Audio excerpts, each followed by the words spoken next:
নমস্কার, আমি আচার্য সোমনাথ শাস্ত্রী। সামনেই বিপত্তায়নী পুজো।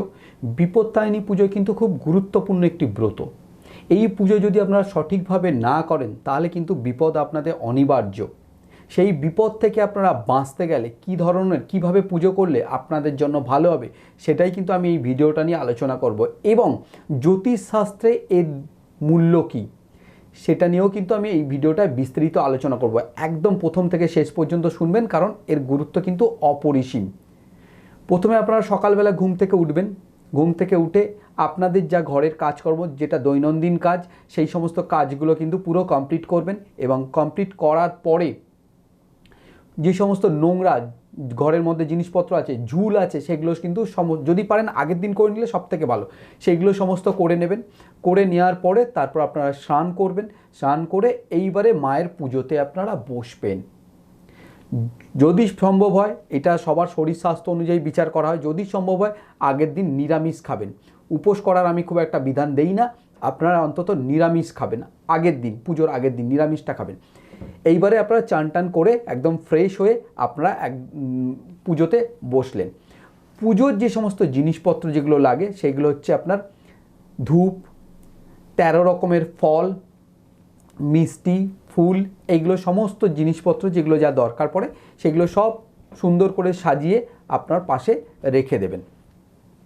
এবারে পুজো শুরু করবেন। অবশ্যই তার সাথে বিপত্তারিণীর যে ব্রত কথা আছে, ব্রত কথা কিন্তু পাঠ করবেন। এটা একদম নিয়ম করে, এটা কিন্তু করতে হবে আপনাদের। তাহলেই মায়ের যে তাৎপর্য সেটা আপনারা বুঝতে পারবেন, মায়ের যে গুরুত্ব সেটা কিন্তু আপনারা বুঝতে পারবেন। মা বিপত্তারিণী হচ্ছে দুর্গার একটা রূপ। সেই জায়গায় আপনারা বুঝতেই পারছেন যে যথেষ্ট গুরুত্বপূর্ণ একটা ব্রত, এবং এই ব্রত যদি আপনি ভুলভাবে পুজো করেন তাহলে কিন্তু এটা আপনাদের একটা বড় ধরনের ক্ষতি হবে। অনেক ছেলেরাও কিন্তু এই বিপত্তারিণী পুজো করে থাকেন।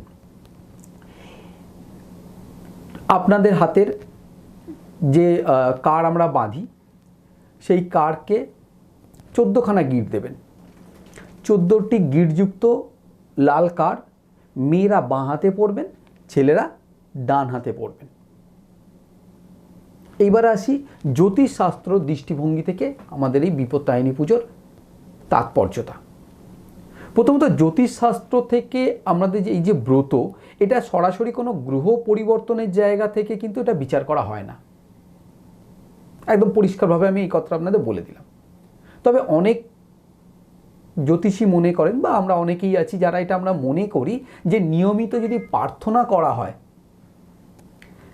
আত্মনিয়ন্ত্রণ, ইতিবাচক মানসিকতা, যেটা নেগেটিভ এনার্জি নয় পজিটিভ এনার্জি, এবং সৎ কর্ম, মানুষের সিদ্ধান্ত গ্রহণ ও মানসিক যে স্থিরতা, সেটা কিন্তু আমাদের জীবনের মধ্যে একটা প্রভাব বিস্তার করে।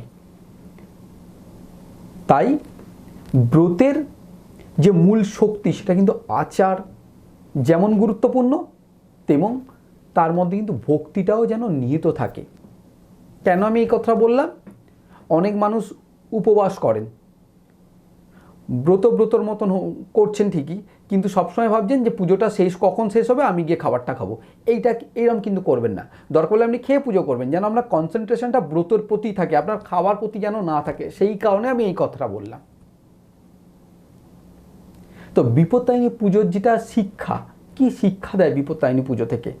ভয় নয় ভক্তি, হতাশা নয় আশা, এবং নিজের সঙ্গে সঙ্গে অন্যের কল্যাণ করা।